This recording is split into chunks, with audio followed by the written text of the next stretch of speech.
Fala aí pessoal, tudo bem com vocês? Meu nome é Lonnie Locke e nesse vídeo estamos de volta para falar dos episódios 3 e 4 de Solo Leveling. Para quem ainda não viu o vídeo anterior, vou estar deixando um card aqui em cima para vocês conferirem, tá bem?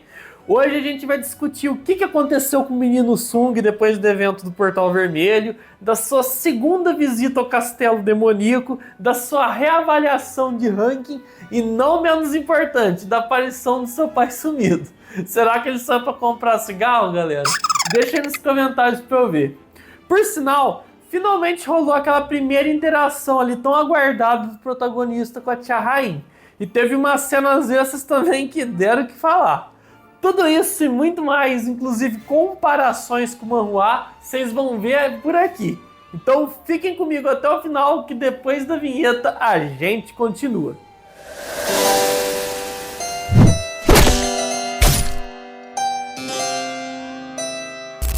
Muito bem, no episódio 3 que adaptou do capítulo 56 até parte do 61, finalmente o Sung conclui as 20 raids em portais de rank C com seu parceiro, Jinro. É legal de ver a estranheza do garoto a ver pela primeira vez as sombras, e aquela sensação que ele já não tinha mais serventia nenhuma. Mais tarde, enquanto eles comiam juntos, os dois discutiam ali sobre o futuro. Enquanto Jinro ia dar entrada para se tornar o mestre da guilda Yojin, o Sung ele conta que ia passar uma semana fora. A gente sabe por quê, né? Mais pra frente eu toco no assunto. O Jinro, que já estava então ali todo bêbado, ouve aquilo, ele pensa que o Sung queria o evitar e acaba contando que gostaria de ter ele como seu irmão. Quando o Jinro ouve ele dizer isso, ele responde então que o considerava o seu irmãozinho. Ele ficou então todo emocionado de ouvir isso e ficou querendo encher ele de comida. Eu gosto de Jinro, mas sabe também do que eu gosto? Galera, por favor, o meu canal ainda é novo e eu tive que remover vários vídeos que foram bloqueados. Então, se puderem, deixem um like, se inscrevam no meu canal e, se possível, comentem alguma coisa aí para me ajudar. É muito importante, tá? Mas agora voltando. Paralelamente, e bota paralelamente nisso, do outro lado do mundo, lá nos Estados Unidos, eis que numa raid eles encontram um monstro poderosíssimo e que se dizia humano. Esse cara é ninguém mais, ninguém menos que o pai desaparecido do Jinwoo, Sung Yu-Huen. Ele ficou preso naquela dungeon por cerca de 10 anos até que finalmente o encontraram. Apesar de ter derrotado os caçadores que toparam com ele, o cara na verdade só tinha os desacordados. E ele queria, na verdade, só voltar para casa mesmo. O grande obstáculo é que ele não falava inglês, só coreano. Bom, e de fato, com medo de se esperar, ele acaba voltando para o nosso mundo. E no caso, ele se entrega para as autoridades. Ele então fica preso, aguardando a chegada de um caçador rank S que a gente já conhece. Lembram que o Hwang Dong-soo, ele teve que voltar para a América por causa do compromisso? Pois bem, ele acaba sendo escolhido, especialmente também por ser coreano. Na hora do interrogatório, daquele jeito, né, gentil que lhe é peculiar, o Dong-soo já chega falando que estava impressionado de ver que o monstro sabia falar. Por mais que o pai do Sung ele insistisse, ele não estava a fim de ouvir que ele era humano. Ele tenta ainda alertar que algo pior estava por vir, que seu objetivo era evitar uma catástrofe, mas ele permanece sendo ignorado, até porque ele não queria dar mais detalhes. A coisa foi ficar feia mesmo quando o Dong-soo ele olha a ficha e ele vê que ele tinha uma família. Na hora que ele pergunta o nome do seu filho e o pai do Sung diz qual era o nome, papá! O Dong-soo simplesmente, então naquela hora, fala que seu filho estava morto e que se ele quisesse mandar recado para ele tinha que fazer isso quando ele estivesse no outro plano. Nem preciso dizer que uma briga iminente estava para explodir, né? Agora, mudando para um outro pai, o Jinro finalmente foi ter uma conversa com seu velho, Myung-han, sobre assumir a guilda da família. O seu pai, no entanto, estava bem ciente que um dos membros da sua equipe era o Jinwoo, o mesmo rapaz envolvido em 3 incidentes misteriosos e que sobreviveu a todos.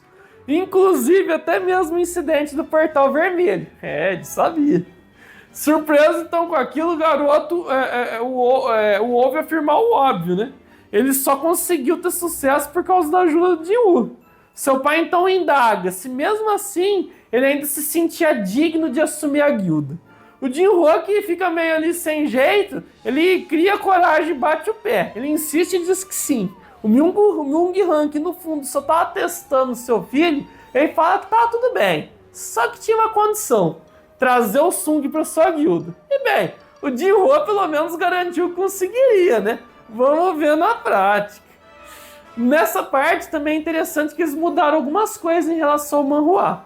No capítulo 57, enquanto eles negociavam, seu pai pede para que um dos sobreviventes do Portal Vermelho entrasse e contasse como foi sua experiência lá dentro. Ou seja, era por isso que ele sabia da participação do Jinwoo no Portal Vermelho. Além disso, lá também foi explicado que o velho ele já tinha antes tentado cooptar a Tia Rain e um caçador de Rank S que se aposentou por ter fracassado no passado. A ideia do Myung-Han seria atrair esses dois ao anunciar uma quarta expedição para a Ilha de Jeju. Calma lá, vou explicar. Pra quem não lembra mais, a Ilha de Jeju era aquele lugar, né, que há 4 anos atrás formigas gigantescas escaparam de um portal Rank S, infestando assim toda a ilha. Nas tentativas anteriores de retomar a ilha, nunca houve sucesso. Por sinal, no episódio 1 dessa segunda temporada, nós vemos justamente a Associação dos Caçadores recebendo uma notícia bombástica, que uma formiga gigante alada foi encontrada perto do litoral. Isso então seria um indicativo do quê? Que a bicharada lá está evoluindo. Então é só uma questão de tempo até que eles consigam atingir o continente. Estão vendo o perigo? Focando mais na linha principal da história, o nosso amigo Jinwoo, que tinha dado um migué, né, que ia sair para viajar, na verdade ele ia usar a chave para continuar sua missão lá no Castelo Demoníaco. Na primeira vez que ele entrou, né, como nível 20, derrotar os Cerberus foi desafiador. Mas agora a tendência era que ele ia se sair melhor. Afinal, ele já era nível 60, 3 vezes mais. Ao finalmente então abrir os portões do castelo, eis que surge uma nova quest: coletar a alma de 10.000 demônios. Logo adiante ele percebe que aquilo se tratava de uma dungeon do tipo campo. No anime não é informado, mas aqui no manhwa é deixado claro que aquele ambiente na verdade seria uma réplica de Seul, assim, em versão apocalíptica. E bem, o Sung ele segue fazendo o que ele faz de melhor, que é derrotar vários monstros e assim ele vai só subindo os andares. A coisa vai fluindo bem, até que ele se depara com o boss do andar 50, o Vulcanos. A primeira coisa que ele faz é invocar as suas sombras para poder lutar contra o exército dele. As sombras, na verdade, elas nem têm dificuldade em lidar com o boy, lidar com as criaturas. Só que com o boss o papo já era outro. O Vulcanos ele era surpreendentemente veloz por seu tamanho, e ele demandava muito mais cautela. O Jinwoo, inicialmente, ele consegue desferir um golpe na sua cara, o que por si só já o arremessa para longe. Contudo, isso só serviu para ativar a sua ira, ou seja, ele ia receber menos dano e ele ainda ia aumentar suas estatísticas em 50%. De cara, o Sung então ele precisa recorrer ao escudo do Iron para ele poder se defender dos golpes. Ele desferia golpes assim tão rápido, mas tão rápido que ele mal conseguia achar uma brecha. E quando o nosso herói finalmente pensou ter encontrado uma, o Vulcanos ele consegue desviar e ainda o coloca numa situação delicada. Na iminência então, ele ser atingido em cheio, o Sung então ele usa sua habilidade de puxar objetos para repelir o próprio corpo. E ele escapa por um fio de cabelo.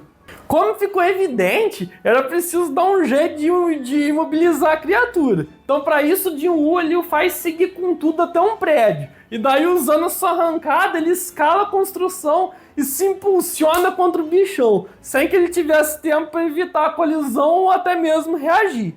O resultado foi que ele desfere um golpe crítico contra a criatura e os escombros terminaram só de matar ele. Como era de se esperar, excelentes recompensas droparam desse boss, incluindo um dos ingredientes do Elixir, que era a casca da árvore da vida. O Sung, então, ele seguiu ali, derrotando mais demônios e subindo até chegar até o andar 75. Lá ele se depara com outro boss chamado Metos, o Guia das Almas. Apesar de ele ser um mago muito poderoso e comandar um exército muito mais numeroso que o do protagonista, a verdade é que ele, novamente, com o auxílio das suas sombras, ele não teve dificuldade em abrir caminho e conseguir chegar até o boss. Assim sendo, diferente da primeira batalha, o herói aqui, nosso herói, ele facilmente consegue derrotar esse boss. O Sung, nessa altura, já estava tão sinistro que o próprio Metos ficou aterrorizado quando ele apareceu por trás dele. Como recompensa, mais equipamentos e um item do Elixir foram adquiridos.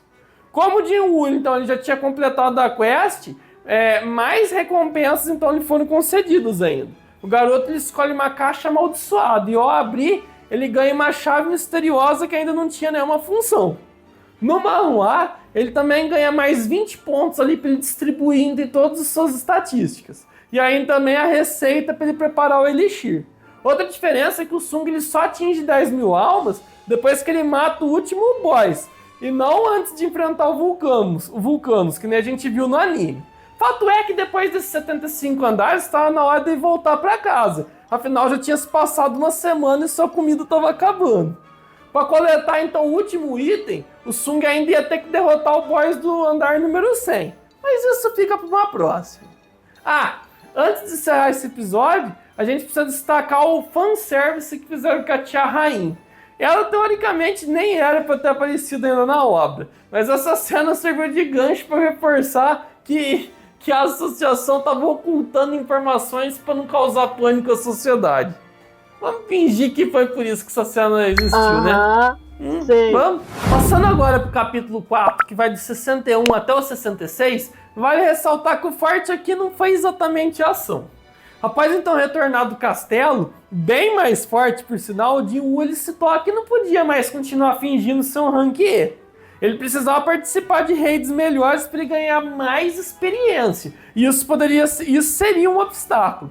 Assim sendo, no dia seguinte ele se dirige então até o órgão que cuida das avaliações. Chegando lá, o olheiro da guilda Tigres Brancos o reconhece e já liga imediatamente pro Baek Kyung-ho, né, que sai correndo até lá.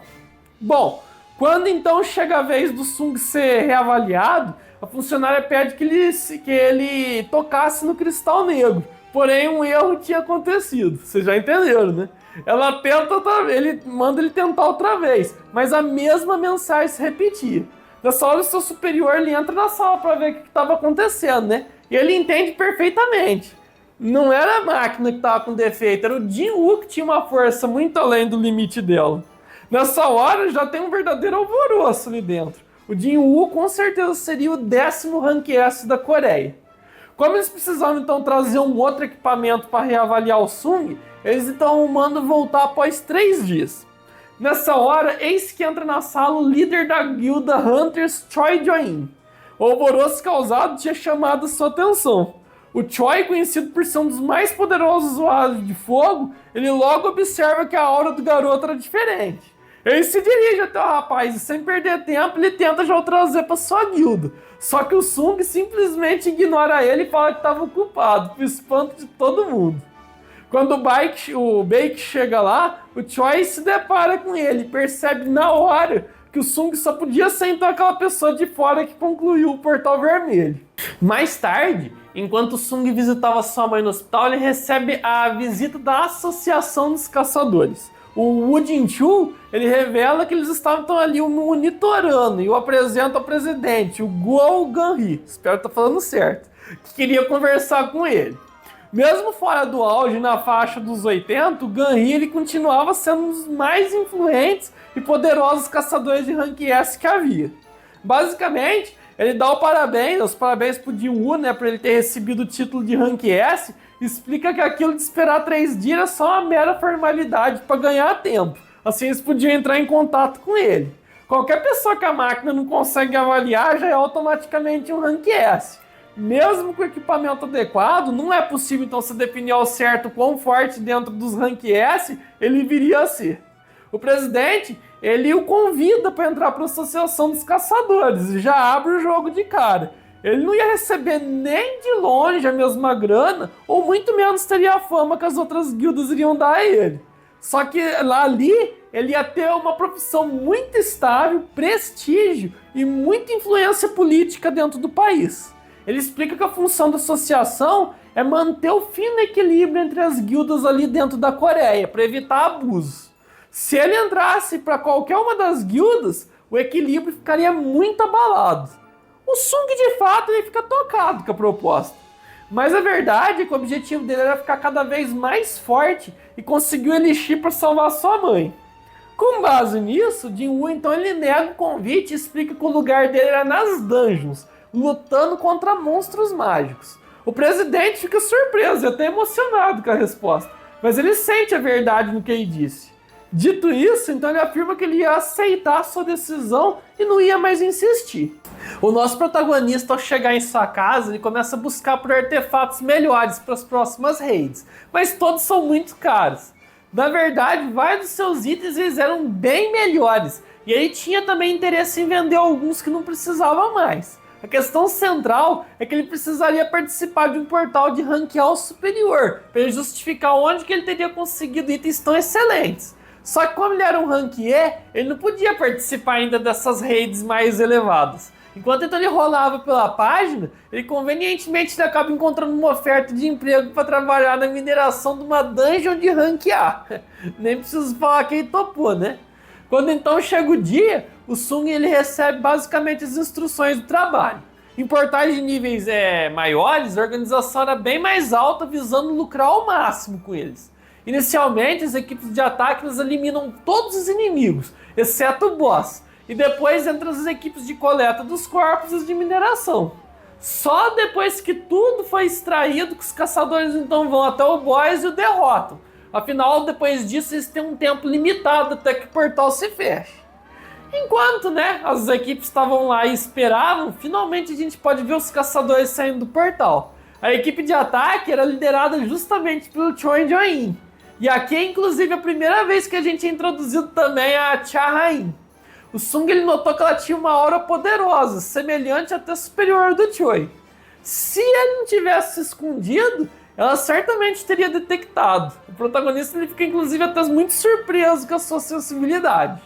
E bom, enquanto finalmente as outras equipes elas entram na dungeon, o Sung sente então a presença de cara de um boss bem poderoso ali dentro.